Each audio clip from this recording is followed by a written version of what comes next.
Welcome to Celtic Tomes, bringing you readings from bygone books.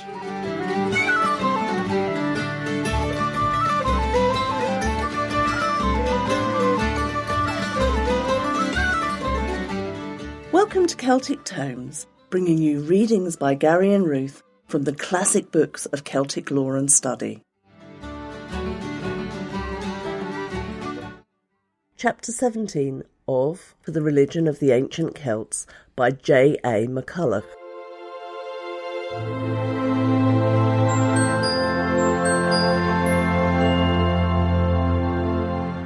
Chapter 15 Cosmogony. Whether the early Celts regarded heaven and earth as husband and wife is uncertain. Such a conception is worldwide, and myth frequently explains in different ways the reason of the separation of the two. Among the Polynesians, the children of heaven and earth, the winds, forests and the seas personified, angry at being crushed between their parents in darkness, rose up and separated them. This is in effect the Greek myth of Uranus, of heaven and Gaia, or earth, divorced by their son Kronos, just as in Hindu myth Dyaus, or sky, and Prithivi, or earth, were separated by Indra. Uranus in Greece gave place to Zeus, and in India Dyaus became subordinate to Indra. Thus the primitive heaven personified recedes, and his place is taken by a more individualized god. But generally Mother Earth remains a constant quantity. Earth was nearer man and was more unchanging than the inconstant sky, while as the producer of the fruits of the earth she was regarded as the source of all things, and frequently remained as an important divinity when a crowd of other divinities became prominent.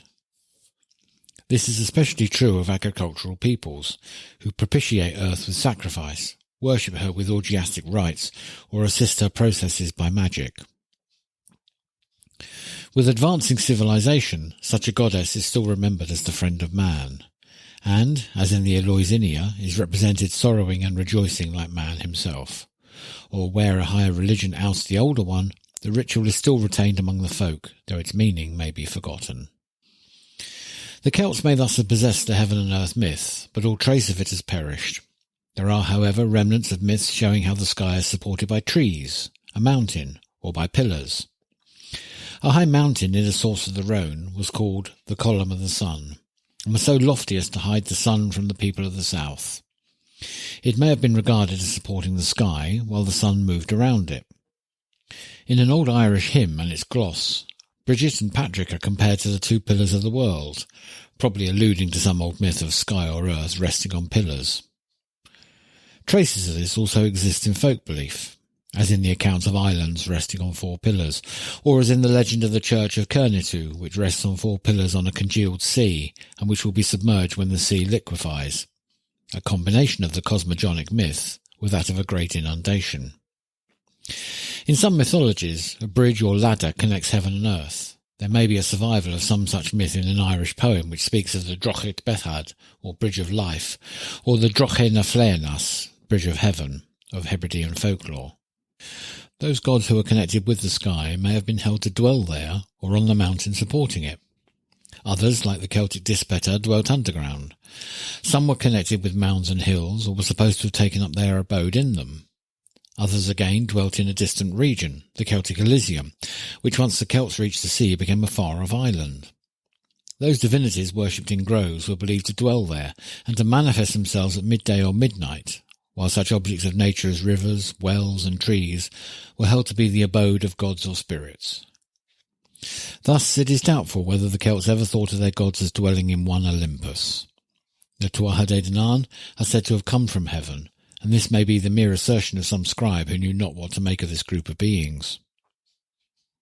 In Celtic belief, men were not so much created by gods as descended from them. All the gods assert that they are descended from Dispeta, and this, they say, has been handed down to them by the Druids. Dispeta was a Celtic underworld god of fertility, and the statement probably presupposes a myth like that found among many primitive peoples, telling how men once lived underground and thence came to the surface of the earth. But it also points to their descent from the god of the underworld. Thither the dead returned to him who was the ancestor of the living as well as the lord of the dead. On the other hand, if the earth had originally been thought of as a female, she as Earth Mother would be ancestress of men. but her place in the myth would easily be taken by the earth or under-earth god, perhaps regarded as her son or her consort. In other cases, clans, families or individuals often trace their descent to gods or to divine animals or plants. Classical writers occasionally speak of the origin of branches of the Celtic race from eponymous founders, perhaps from their knowledge of existing Celtic myths. Ammianus Marcellinus also reports a druidic tradition to the effect that some Gauls were indigenous. Some had come from distant lands and others from beyond the Rhine. But this is not so much a myth of the origins as an explanation of the presence of the different peoples in Gaul, the Aborigines, the Celtae, and the Belgic Gauls.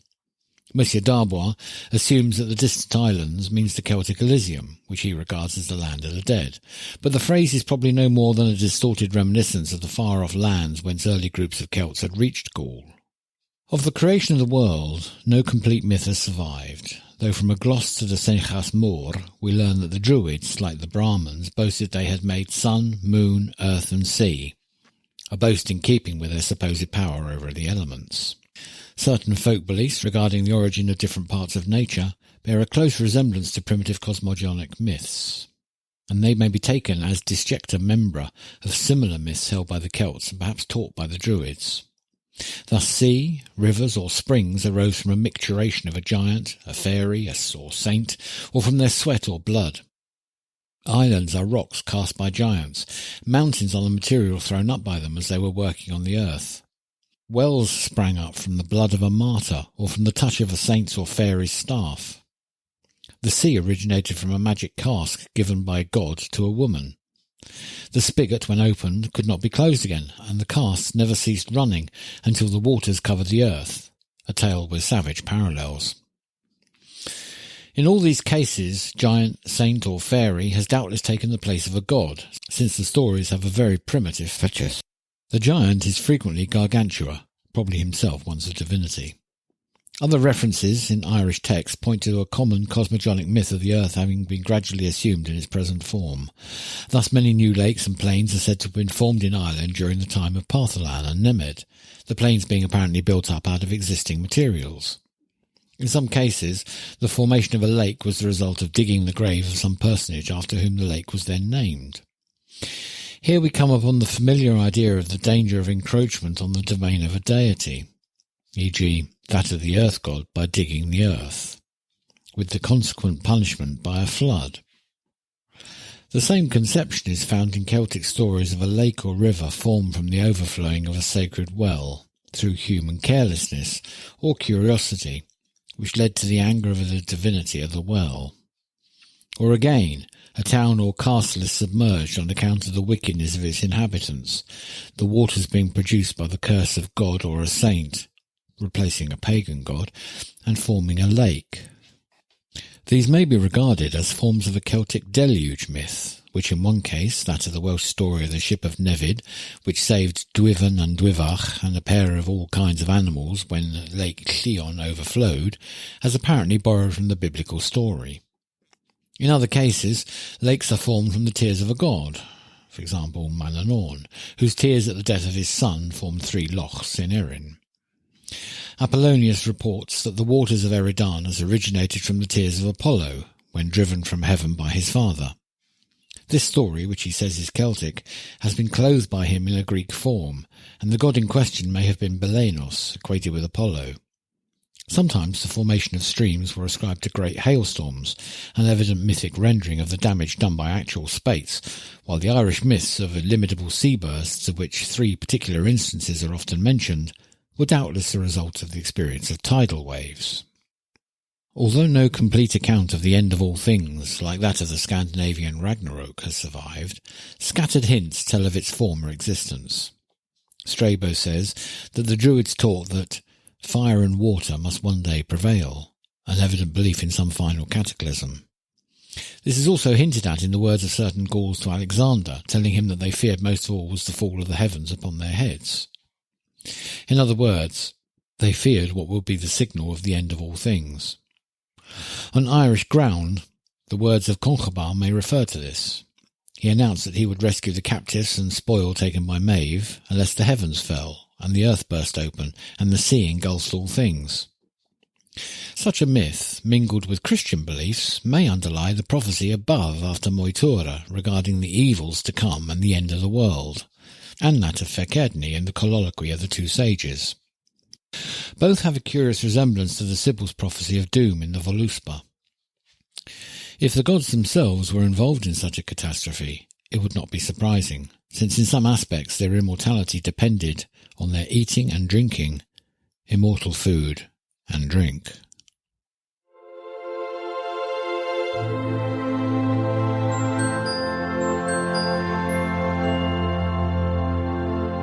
And that was Chapter 17 of For the Religion of the Ancient Celts by J.A. MacCulloch.